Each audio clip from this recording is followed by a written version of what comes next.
41절 우리 교독하겠습니다. 그날 저물 때에 제자들에게 이르시되 우리가 저편으로 건너가자 하시니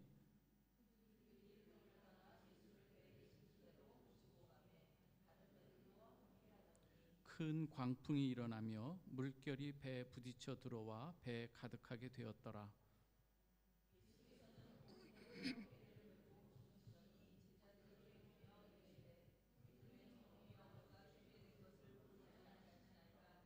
예수께서 깨어 바람을 꾸짖으시며 바다더러 이르시되 잠잠하라 고요하라 하시니 바람이 그치고 아주 잔잔하여 지더라.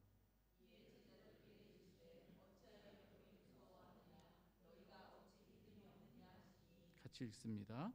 그들이 심히 두려워하여 서로 말하되 그가 누구이기에 바람과 바다도 순종하는가 하였더라. 아멘.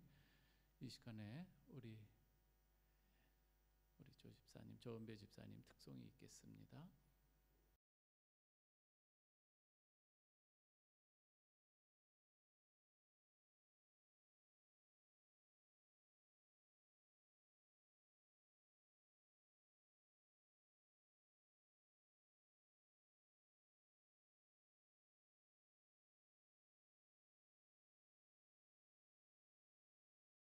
가 임하게 하옵시고 아버지 하나님의 뜻이 이루어지는 하나님의 나라가 되기를 간절히 소망합니다. 찬양 그 고백이 우리의 모든 공동체의 고백이 되게 하옵소서. 오늘도 주시는 말씀 함께 듣겠나이다. 주여 말씀하여 주옵소서. 예수 그리스도의 이름으로 기도하옵나이다. 아멘. 사순절 5번째 주일입니다. 신앙의 성패는, 신앙생활의 성패는 하나님을 얼마나 잘 아느냐에 달려 있다고 해도 과언이 아닙니다. 물론 여기서 말하는 이 알미라고 하는 것은 단순한 지식적인 알미 아니라는 것을 여러분도 잘 아실 것입니다. 주님을 영접함으로 주님이 내 안에 계시고 내 안에 주님이 계시고 주님이 또한 하나님 안에 계실 때 우리가 하나님 안에 거하는 놀라운 은총을 우리가 경험하면서 사는 것이 우리 성도인데요. 그 하나님의 은혜와 그 하나님의 베푸시는 그 사랑들, 신뢰 가운데 삶으로 또 체득되는 것, 이 관계적인 이 알을 말하는 것이죠. 여기에서 신실하신 하나님을 경험하면서 이 믿음이라고 하는 것이 싹트기 시작하는 것입니다. 그런데 예기치 못한 인생의 풍랑을 우리가 만날 때에 내 힘으로 어찌할 수 없는 그 어려움들을 우리가 만나게 되고 직면하게 될 때에 그것을 실제로 경험한 사람만이 알게 되죠. 우리가 다른 사람의 아픔을 또 다른 사람의 또 질병들 또 여러 가지 어려움들을 이렇게 같이 이야기 나누지만 그것이 내 문제가 되고 내가 겪는 것이 될 때는 다른 차원이 될 때가 많다고 하는 것이죠. 그동안 남의 일 같았던 이 견디기 힘든 그 여러 가지 고난과 환난들이 내 삶의 현실이 되어 나타날 때 우리는 때로는 놀라기도 하고 충격으로 다가오기도 하는 것이죠. 하나님께 기도로 부르짖어 보기도 하지만 때로는 현실에서는 결코 나아지지 않는 것과 같은 이 일들을 우리가 경험할 때도 있습니다. 이러할 때 우리가 느끼게 되는 것이 염려이고 또 두려움일 수가 있는 것이죠. 이때 필요한 것이 하나님의 신실하심에 대한 이 믿음인데 믿음이라고 하는 것이 무엇인가 하면 하나님이 어떠한 분이신가 그 성품 그리고 또 하나님께서 어떠한 분이신가 그 능력 그리고 하나님께서 우리에게 언약하시고 약속하신 그 내용들을 우리가 신뢰하고 그걸 붙드는 것을 우리가 믿음이라고 할 수가 있는 것인데요. 믿음의 내용이죠. 그런데 때로는 우리의 삶 가운데 어려움이 닥칠 때에 이 믿음을 우리가 그 현장 속에서 잘 활용하느냐? 때로는 너무나도 서툰 모습으로 나타날 수 있다는 것이 우리 신앙의 모습이기도 한 것이죠. 오늘 우리가 읽은 본문에도 예기치 못한 이 풍랑을 만난 제자들의 모습이 나타납니다. 부르짖는 모습이 나타나고 주님이 이에 대해서 대답해 주는 이 모든 이 내용들이 있습니다. 특별히 오늘 본문은 우리 일상에서의 어려움도 겪는 일도 있겠지만 조금 더 특별하게 주님의 일을 감당하다가 겪는 어려움일 수가 있는 거예요. 그러할 때에 우리는 과연 어떻게 해야 되는가? 믿음으로 삶을 살아내야 되고 믿음으로 사역을 감당해야 되는데 거기에서 부딪혀오는 현실적인 어려움들이 있다고 하는 것이죠. 때로는 그 일을 하다가 겪는 어려움들, 이 고난이 있습니다.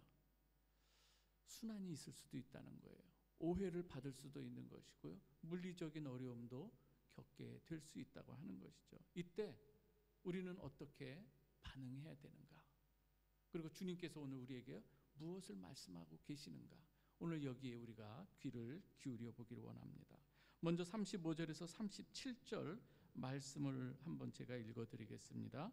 그날 저물 때에 제자들에게 이르시되 우리가 저편으로 건너가자 하시니 그들이 무리를 떠나 예수를 배에 계신 그대로 모시고 가매 다른 배들도 함께 하더니. 자, 오늘 한번 상상력을 한번 좀 발휘해 보셨으면 좋겠습니다. 지금 오늘 여기서 말하는 이 그날 저물 때라고 말하는 것은 어떠한 상황인가 하면은요, 우리 주님께서 마가복음 4장 1절에 보면은 우리 주님께서 무리들이 몰려올 때 말씀을 선포하시는 이 장면입니다. 그때 무리들이 왔을 때 우리 주님께서 배를 띄우고 그 배에 앉으십니다. 그리고 거기서 이야기하시는 거예요. 이때 우리 주님께서 다양한 말씀을 전해주시는 거예요. 저 물이 이 바닷가에 있는 이 무리를 배에 앉아서 말씀하시는 거예요. 씨 뿌리는 비유로부터 시작합니다. 그리고 등불 비유를 이야기하세요. 그리고 씨 자라나는 그 이야기들을 이야기하시고 그 다음에 오늘 마지막에 또 가라지 비유까지도 이야기를 하십니다. 그 이야기를 경청해서 듣는 이 무리들도 있었고 또 제자들도 있는 거예요. 그런데 우리 주님께서 조금 특별하게 이제는 따로 제자들에게는 무리들에게 이야기하지 않았던 비유들을 해석해 주는 그 시간을 갖고 있어요. 제자들은 비유에 대한 해석까지도 들었을 것입니다. 여러분, 이때 우리 제자들이 생각할 때 어떤 생각했을까요? 주님의 말씀을 들을 때에 때로는 우리가 은혜도 되지 않습니까? 도전도 되지 않겠어요? 그럴 때 우리 주님께서 특별히 또 비유의 해석까지 이렇게 이야기를 해 주십니다. 나름대로 이들은 이제 하나님의 말씀을 들은 자들이에요. 바로 그날 저녁인 거예요. 어느 때라고요? 오늘 본문은 바로 그 주님의 말씀을 들었던 그날 저녁이에요. 이제 저녁 어두컴컴해지겠죠. 그런데 그때 우리 주님께서 제자들을 향해서 건너편으로 가자 말씀하시자 제자들이 배에 앉아 계신 예수님을 그대로 그냥 모시고 가는 거예요. 하나님의 말씀 들었습니다. 우리 주님도 함께 가시는 상황인 거예요. 그런데 문제는 어떻습니까? 그러한 가운데서도 지금 어떤 광풍을 만나게 되는 이 상황인 거예요. 오늘 이 37절에 보면 큰 광풍이 일어나며 물결이 배에 부딪혀 들어와 배에 가득하게 되었더라. 오늘 이 광풍이라고 하는 것, 인간이 감당할 수 없는 그러한 어려운 이 상황들을 만들어내는 이 큰 광풍인데요.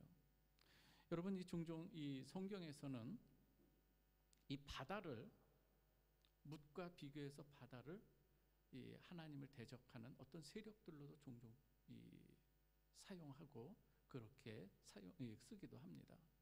지금 예수께서 건너편으로 가자 하실 때에 무엇을 위해서 가는가 하면은요, 이어서 나오는 내용을 보면 거라사 지방에 귀신 들린 사람을 치유하고 고치는, 회복시키는 그 일을 하러 가시는 거예요. 이방 땅에도 하나님의 복음이 필요하기에 우리 주님께서 가시는 거예요. 그냥 가시는 게 아니라는 거예요. 그런데 이렇게 주님께서 주의 일을 하기 위해서 제자들을 부르시고 제자들과 함께 가는 이 과정 가운데서 풍랑을 만나게 되는 거죠. 여러분, 때로 우리가 하나님의 말씀에 순종하고 주님과 동행하는 삶을 살아가는 가운데서도 얼마든지 이러한 어려움들이 우리에게 다가오는 것을 여러분 꼭 기억하시길 바랍니다. 특별히 하나님의 일을 성실하게 감당하고자 할 때 이러한 일들은 너무나도 당연히 우리에게 찾아온다고 하는 이 사실을 여러분 꼭 기억하시기 바랍니다. 이 가운데 하나님을 더욱더 열심히 섬기고자 할 때 오히려 이 사단 마귀들은 그 사람을 하나님의 일을 제대로 감당하지 못하도록 우리를 어려움에 직면하게 할 때도 있다고 하는 것이죠. 그러나 이때 우리는 어떻게 해야 되는가 하는 것이죠. 오늘 이 제자들은 이 광풍으로 인해서 배가 침몰될 위기에 있는 이 상황 가운데서 두려움을 느끼는 거예요.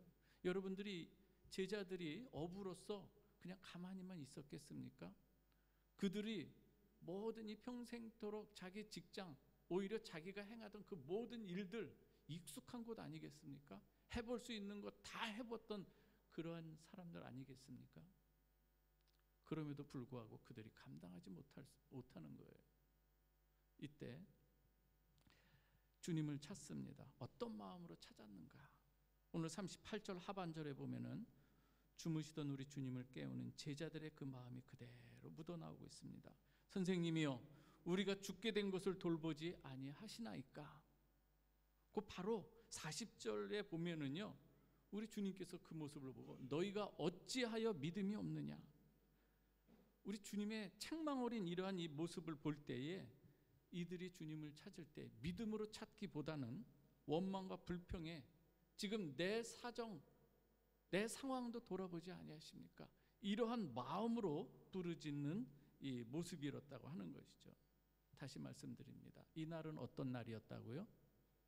이 날은 어떤 날이었다고요? 주님으로부터 하나님의 말씀을 아주 감명 깊게 들었던 날일 수도 있어요.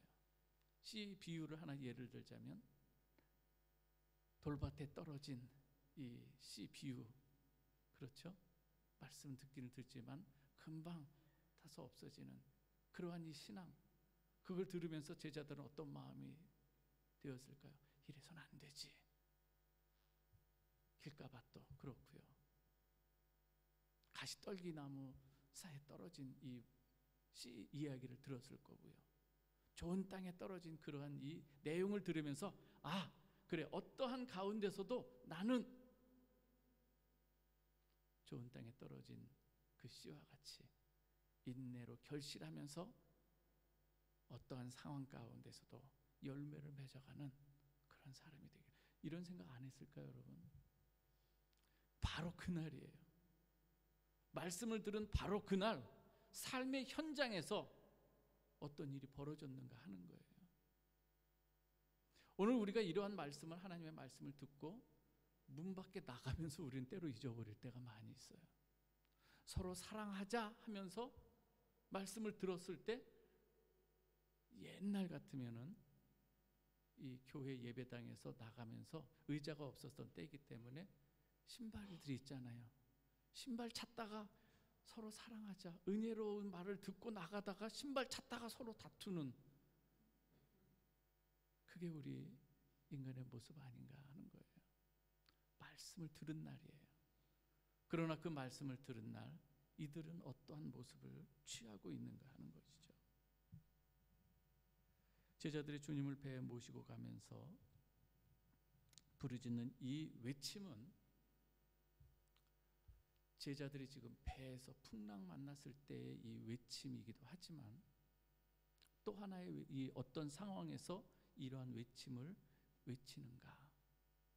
지금 이 마가복음을 기록한 저자 마가는 이 일을 통해서 마가 공동체에 어떤 메시지를 주고 있는가 하는 거예요. 마가 공동체는 이 이야기를 들으면서 어떤 도전을 받았을까 하는 거예요. 지금 마가 공동체는 어떤 상황인가 하면요, 로마의 압제하에서 마치 이력 편주와 같이 지금 신앙을 붙들고 살아가기가 너무나도 위태로운 지경인 거예요. 지금 광풍이 일어나는 그 배 현장과 같이 초대교회의 이 마가 공동체, 이 교회 공동체의 모습은 현실 앞에 너무나도 연약한, 자기 힘으로도 어떻게 할 수 없는 그러한 위기감에 있는 이 상황인 거예요. 이 상황 가운데 오늘 이 본문이 그들에게 던져주는 메시지는 무엇인가 하는 거예요. 이들뿐만일까요? 오늘 우리가 살아가는 삶의 현장 가운데서 때로는 이 어려움들, 내 힘으로 어찌할 수 없는 그 일들을 겪으면서 오늘 이 메시지가 우리에게 주는 의미는 무엇인가를 우리가 들을 수 있어야 되는 줄 믿으시기 바랍니다. 오늘 여기서 지금 말씀하는 거예요. 주님을 믿는다고 하면서 때로는 여러 가지 어려움들, 환난, 또 순환, 또 생의 염려로 고민하면서 때로는 우리가 던지던 질문 아닐까요? 주님 어디 계십니까? 왜 지금 내가 이런 급박한 상황 가운데서 주님 어디 계셔요? 주님 어디 계셔요? 왜 응답? 왜 안 해주세요? 그런 마음 여러분 들어본 적 없습니까? 사랑하는 성도 여러분, 하지만 과연 우리 주님은 제자들이 지금 생각하는 죽게 된 것을 돌보지 아니하시고 그저 잠만 주무시는 분이실까 하는 거예요. 마가복음은 결코 아니다를 지금 얘기하는 거예요. 우리 주님은 어떠한 분인가 너희가 아느냐? 그러면서 현실의 어려움을 직면해 있는 그들에게 지금 오늘 주시는 이 메시지인 거예요. 오늘 본문에서 우리 주님의 주무심은 육신의 몸을 입고 오신 주님이시기에 때로는 배 고물에서 베개를 베고 정신없이 주무실 수 있는 육신의 이 예수님의 이 모습도, 피곤함에 젖어 있는 우리 주님의 모습도 있겠지만, 마가복음의 이 전후 맥락을 통해서 볼 때에 주님의 주무심은 의미 있는 주무심이라고 하는 거예요. 여러분, 오늘 이 모습, 풍랑이는 이 배가 침몰되는 것 같은 이 상황 속에서 다시금 이것이 회복되는 그러한 이 사건, 혹시 여러분 구약의 어떤 사건과 흡사한 내용 혹시 알고 계시는지요? 우리 요나서를 보면은 그렇습니다. 요나서 1장에 보면 요나는 니느웨로 가라는 하나님의 사명이 주어진 선지자였어요. 하나님의 말씀을 선포하는 말씀에도 불구하고 불순종해서 그는 다시스로 향하고 있습니다. 그 다시스로 향하는 배를 타고 갈 때에 하나님께서 거기에서 큰 바람을 일으키시죠. 그때에 이 바다 가운데 큰 폭풍이 일어나 배가 거의 깨지게 되는 이 상황을 만나게 됩니다. 근데 그때도 아주 비슷한 모습이 나와요. 배에 있던 모든 다른 사람들, 이방인들이나 여러 사람들은 거기서 자기 신들을 나름대로 자꾸 부르짖어요. 그러나 하나님을 믿었던 요나 선지자는 배 가장 밑바닥에 들어가서 잠이 든 상태입니다. 나름대로 자기들 방법으로 다 해보던 이 사람들, 그래도 소용이 없자 배 밑에 자고 있던 요나를 찾아옵니다. 내가 누구이며 내가 믿는 신은 어떠한 신인지 한번 너도 구해서 한번 이 상황을 구해보라, 이 이야기를 하는 거예요. 여러분, 요나의 이 사건 가운데서도 중요한 포인트는 무엇인가 하면 참신은 누구인가요? 참신은 어떠한 신인가요?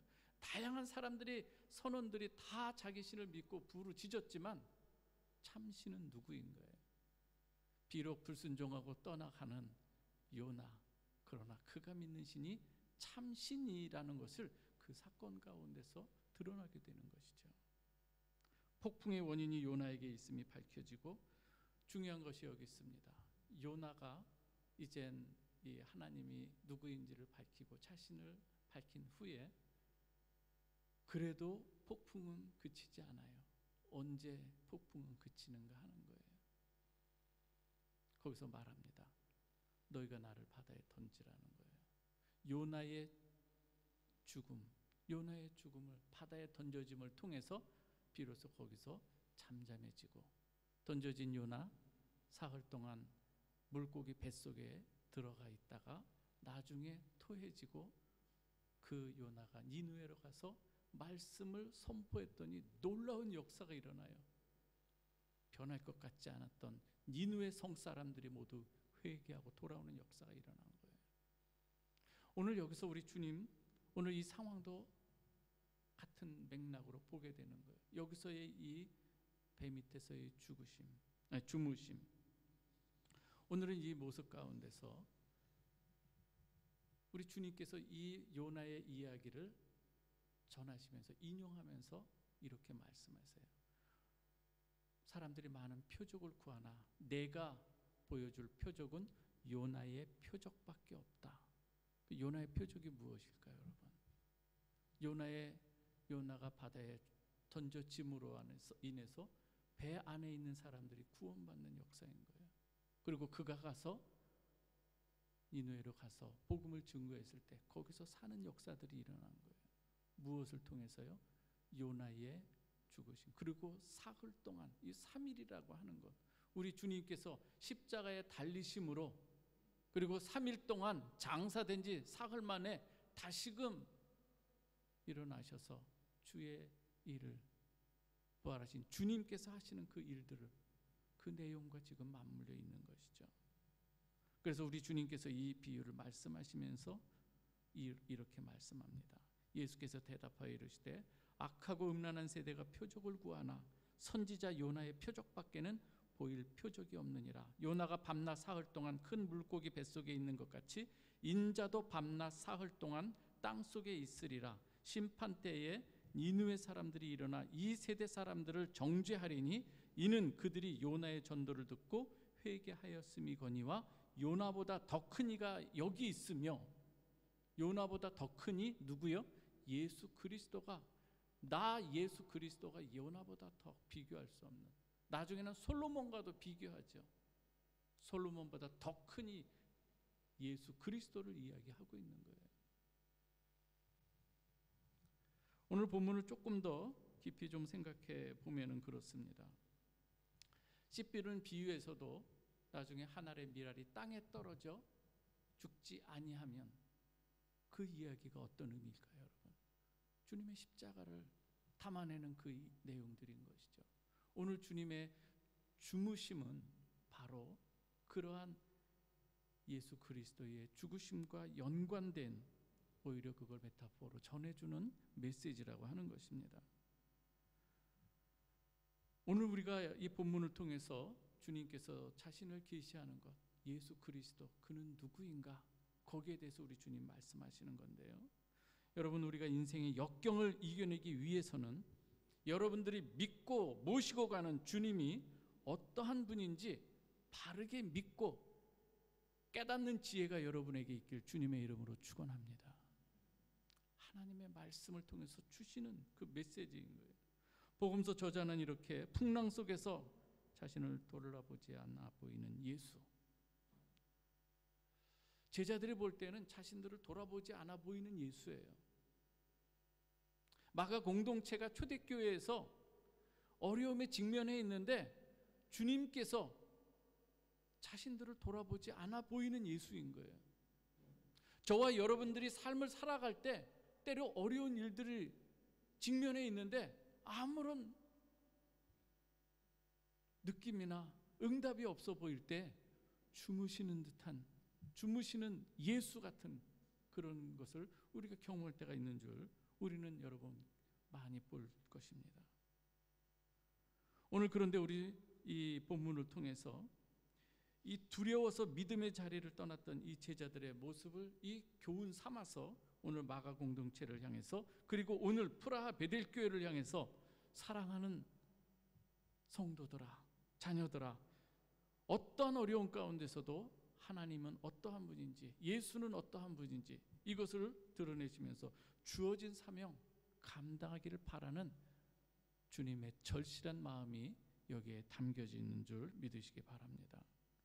사랑하는 성도 여러분, 오늘 배에서 주무시는 우리 주님은, 아니 십자가에서 달려 돌아가시는 우리 주님, 사람들이 보기에는 너무나도 무력하게 보이는, 힘없어 보이는, 도저히 해결이 되지 않아 보이시는 그 예수 그리스도,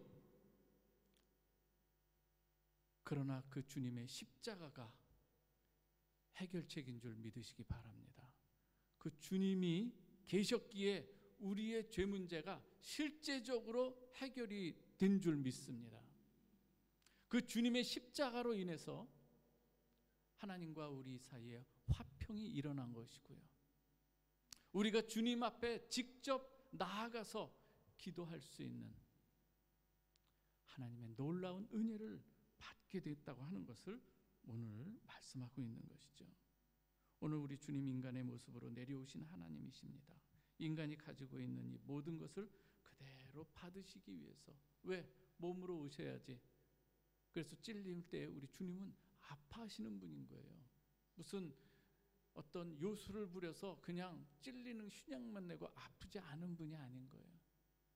우리 주님도 누가 욕을 하고 침을 뱉으면 상처 입는, 너무나도 속상해 하실 수 있는 분이 우리 주님이신 거예요.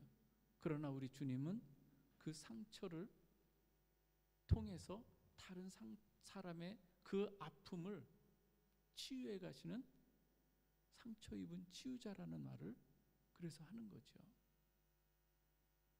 주무심으로 여러분 오해하지 말아야 됩니다. 주무시는 것 같은 주님으로 인해서 우리의 신앙이 흔들리지 말아야 한다고 하는 것입니다. 무력해 보이는 이 주님의 십자가, 너희들 그러나 우리 주님은 그것으로 인해서 행하신 그 놀라운 일이 얼마나 큰지 너희가 아느냐, 이것을 이야기하고 있는 거예요. 어찌 보면 무력해 보이는 그 십자가가 가장 큰 권세로 사망의 권세를 무찌르었고 우리를 어둠 가운데서 빛으로 인도해 내시는 놀라운 하나님의 능력이 바로 십자가에서 이루어졌다고 하는 것입니다. 혹시 이 가운데 내가 겪고 있는 어려움이나 또한 이 환난들, 그래서 주무시는 주님처럼 느껴지시는 분 혹시 있습니까? 그러나 여러분, 함께 하시는 것을 믿음의 눈으로 바라보시기 바랍니다. 성경에 보면은요, 우리 출애굽기를 공부하고 있는데요, 창세기와 출애굽기 사이, 말라기와 마태복음 사이, 그 사이에 마치 성경에는 침묵기라고 하는 거 있어요. 신약과 그래서 신구약 중간기라고 하는 그 기간들이 있단 말이에요. 그러나 그 아무것도 하나님께서 일하지 않은 것 같은 그 시기에도 하나님께서는 온 인류의 역사 가운데 임재하시고 왕조를 바꿔가면서까지 하나님께서 모세라고 하는 사람을 예비시키고 또 예수 그리스도를 하나님께서 우리의 구원자로 보내시는 그 하나님이라고 하는 거예요.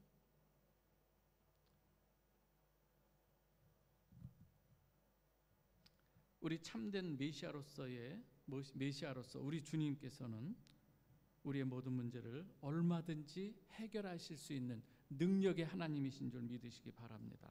39절입니다. 예수께서 깨어 바람을 꾸짖으시며 바다더러 이르시되 잠잠하라 고요하라. 바람이 그치고 아주 잔잔하여 지더라. 잠잠하라 고요하라고 명하시는 우리 주님의 모습, 이 우주 만물도 주님의 말씀 앞에 순종하는 이 모습, 창세기의 창조자 하나님의 권능으로 지금 말씀하는 이 모습 아니겠습니까? 땅이 혼돈하고 공허함을 흑암이 깊음 위에 있을 때에 하나님께서 명하심으로 혼돈이 질서가 되고 공허가 채움, 어둠이 빛, 광명의 세계로 변화되는 놀라운 은혜가, 놀라운 역사들이 일어나는 것, 오늘 우리 가운데, 우리의 삶 가운데, 한 영혼 가운데도 마찬가지예요. 공허한 인생 가운데 우리 주님을 통해서 거기에서 삶의 의미가 살아나는 것이고요, 어둠이었던 그 삶이, 그 영혼이 빛의 삶으로 나오게 되는 것, 우리의 삶, 그래서 그의 기이한 빛에 들어가게 하신 이의 아름다운 덕을 선전하는 것이 우리 성도의 사명인 것을 우리는 알아야 되는 것이죠. 사랑하는 우리 성도 여러분, 우리 주님이 바로 그러하신 분이라는 거예요. 41절은 우리 오늘 가장 중요한 핵심 중에 하나인데요. 무엇인가 하면 그가 누구이기에, 예수가 누구이기에, 예수가 누구이기에. 마가복음 전반적으로 던져지는 질문인 거예요. 큰 질문이죠. 기독교 신앙의 근본 질문이기도 한 것. 예수는 누구인가? 예수는 살아계신 하나님의 아들인 줄 믿습니다. 여러분들의 주와 그리스도가 되시는 분이라는 것을 오늘 우리는 꼭 기억하십시다. 그래서 마가복음 같은 경우는 마가복음 1장 1절에서 그 질문에 대해서 아예 답과 같은 것으로 선포하고 들어가는 거예요. 그리고 중간에 다시금 베드로의 이 대답 가운데서 예수는 누구인가에 대한 대답이 나오지 않습니까? 주는 그리스도시요 살아계신 하나님의 아들이시니이다. 이 고백이 저와 여러분들의 고백이 되어야 되는 것이죠. 예수 그리스도가 누구인지 바로 깨닫고 바른 믿음을 가질 때 우리 자신이 발견되는 거예요. 우리 자신의 존재 의미가, 그리고 그 가치가 어떠한지를 비로소 우리가 알게 되는 것이고요. 그리스도 안에서 나를 발견한 사람, 내가 뭐가 된 줄 알았었는데 아무것도 아니라는 것을 깨달은 사람은 그때부터 우리의 삶의 방법과 태도와 목적이 달라지는 줄 믿으시기 바랍니다. 뭔가 된 줄 알았던 사도 바울이 주님을 만나요. 다메섹에서 주님을 만난 이 사도 베드로는 그의 삶, 인생 전체가 송두리째 바뀌게 되는 것을 보게 됩니다. 주님을 만나면서 자신이 어떠한 존재인 걸 알았어요. 자기는 빛의 사람인 줄 알았는데 어둠의 사람, 너무나도 부족하고 죄인 중에 괴수라는 것을 주님 만나면서 깨달은 거예요.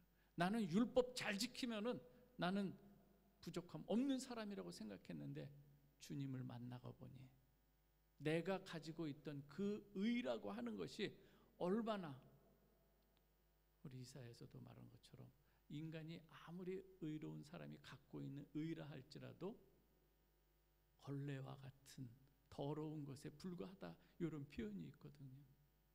그걸 깨달은 거예요. 그러면서 그가 지고하게 이제 바라보았던 인생의 이 삶의 의미를 어디다 두는가 하면 그리스도 안에서 내가 발견되기를 원하는 삶인 거예요. 그 삶을 살기 시작하는 거예요. 그리고 주님께서 원하는 삶이 무엇인가, 그 복음을 증거하는 삶을 살아가기로 작정하고 다짐하죠. 사도 바울의 그 신앙의 여정, 그리고 주님 앞에 자신을 발견한 이후에 사명을 감당하는 이 사도 바울의 여정을 보면은요, 결코 순탄한 길이 아니에요. 오히려 주님 만나면서, 죄송합니다, 세상 표현 독박이라고 표현해도 될까요? 독박 쓴 사람이 사도 바울이에요. 세상적인 면으로 볼 때. 그러나 누구보다도 사도 바울은 주님 안에서 행복해 했던 사람인 줄 믿으시기 바랍니다. 누구보다도 평안을 누렸던 사람이고, 심지어 복음을 증거하고 가다가 죄수의 몸으로 로마로 가는 이 상황 가운데 여러분, 유라굴라 광풍을 만나는 사건이 있습니다. 많은 사람들이 거기서 두려워 떨고 그러할 때 사도 바울은 하나님의 말씀, 그리고 주님과 교제하는 가운데 평안을 누리는 거예요. 그리고 그로 인해서 배 안에 있는 사람들이 구원을 받게 되는 놀라운 은혜를 사도행전에서 보여주고 있는 것이죠. 오늘 본문을 통해 여러분은 예수를 어떻게 생각하고 신앙하는가, 우리 한번 이 시간 다시 한번 깊이 우리의 신앙의 모습을 한번 좀 돌아보시기 바랍니다. 바다와 바람도 순종하고 귀신도 두렵고 떠는 분이라고 한다면 예수 그리스도에 대한 우리의 신앙, 그 분을 믿는다고 한다면 우리에게 닥쳐오는 여러 가지 어려움들, 때로 두려울 수도 있지만 다시금 그 말씀을 생각하고 주님이 어떠한 분임을 우리가 묵상해가면서 거기에서 다시금 주님을 붙들고 의지하며 이겨내는 신앙이 되어야 되지 않겠습니까, 여러분? 세파 속에서 믿음의 사람으로 산다는 것 결코 쉽지 않습니다. 그러나 사랑하는 성도 여러분, 여러분들이 지금 어떠한 상황 속에서 내게 주어진 모든 삶의 현장에서 어렵고 힘들지만 믿음의 사람으로 서는 여러분 되시길 축원합니다. 믿음의 사람, 예수 그리스도가 어떠한 분인지 그것을 여러분 이 삶 속에서 철저하게 믿음으로 승화시켜내길 바랍니다. 우리 주님께서 마지막 주님 십자가에 달리시기 전에 하신 말씀이 있어요. 우리 요한복음 16장 33절 말씀입니다. 혹시 여기 띄어지나요? 우리 같이 한번 읽어볼까요? 시작. 이것을 너희에게 이르는 것은 너희로 내 안에서 평안을 누리게 하려 함이라. 세상에서는 너희가 환난을 당하나 담대하라. 내가 세상을 이기었노라 하시니라. 믿습니까, 여러분? 지혜로운 삶이라고 하는 것은 바로 이 하나님의 아들 그리스도를 우리가 철저하게 신뢰하면서 우리의 인생 주님께 의탁하는 것이죠. 우리 주님께 내 인생을 의뢰할 때 결코 내버려 두시는 분이 아니라는 거예요. 주무시는 분이 아니라 밤에도 낮에도, 그렇죠? 시편 121편에 있는 것처럼 졸지도 아니하시고 주무시지도 아니하시는 그 주님이, 그것은 어떤 의미인가 하면 여러분은 비록 잠을 자는 시간일지라도 우리 주님은 여러분을 돌보고 계시는 분이라는 것을 믿으시길, 그리고 믿음의 발걸음 이 한 주간도 내딛는 여러분 되시길 축원합니다. 기도하겠습니다. 아버지 하나님, 감사합니다. 우리의 삶의 현장이 너무나도 어렵고 믿음으로 서는 것이 때로는 너무나도 두려울 때가 있습니다. 그러나 아버지 하나님, 오늘도 우리 성도들의 삶 가운데 동행하시고 임마누엘로 역사하시는 줄 믿습니다. 주님 살아 역사하심으로 우리의 삶을 보시고 들으시고 또 인도하시고 이끌어내시고 하나님께서 원하시는 곳으로 데려가시는 놀라운 살아계신 하나님의 아들인 줄 이 시간 믿고 감사드리옵나이다. 예수 그리스도의 이름으로 기도하옵나이다. 아멘.